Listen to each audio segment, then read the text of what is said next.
John's JSSലെ വിദ്യാർത്ഥികളാണ്. ഞാൻ Rohit Philips. ഞങ്ങൾ ഇന്ന് സിമ്മിൻ്റെ ഭാഗമായിട്ട് ഒരു സസ്റ്റൈനബിൾ ഡെവലപ്മെൻറ്റ് സിറ്റിയാണ് കൊണ്ടുവന്നിരിക്കുന്നത്. ഒരു സിറ്റീനെ സസ്റ്റൈനബിൾ ഡെവലപ്മെൻ്റ് ആയിട്ടുള്ള സിറ്റിയിലേക്ക് മാറ്റാനുള്ള പ്രൊജക്റ്റാണ് ഞങ്ങളിവിടെ കൊണ്ടുവരുന്നത്. ഒരു സിറ്റി ആകുമ്പോൾ സ്കൂൾ, ഹോസ്പിറ്റൽ, അങ്ങനെ കുറേ ബിൽഡിങ്സുകൾ വരും.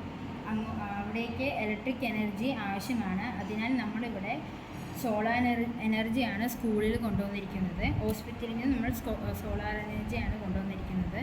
സോളാർ എനർജി ഇലക്ട്രിക് എനർജി ആയിട്ട് കൺവേർട്ട് ചെയ്യും. അങ്ങനെ ഇവിടെ എയർ പൊല്യൂഷൻ ഉണ്ടാവും. സ്കൂളിൽ നിന്നും ഹോസ്പിറ്റലിൽ നിന്നും തന്നെ എയർ പൊല്യൂഷൻ പ്യൂരിഫൈ ചെയ്യാൻ വേണ്ടി ഇവിടെ ഒരു എയർ പ്യൂരിഫയറാണ് വെച്ചിരിക്കുന്നത്. ഇവിടെയുള്ള എയർ പൊല്യൂഷൻ എല്ലാം പ്യൂരിഫൈ ചെയ്തു. ഇവിടെ ഒരു സിറ്റിയാണ്. സ്കൂള്, ഹോസ്പിറ്റൽ, ഓഫീസ്, അങ്ങനെ പലതരം ബിൽഡിങ്ങുണ്ട്.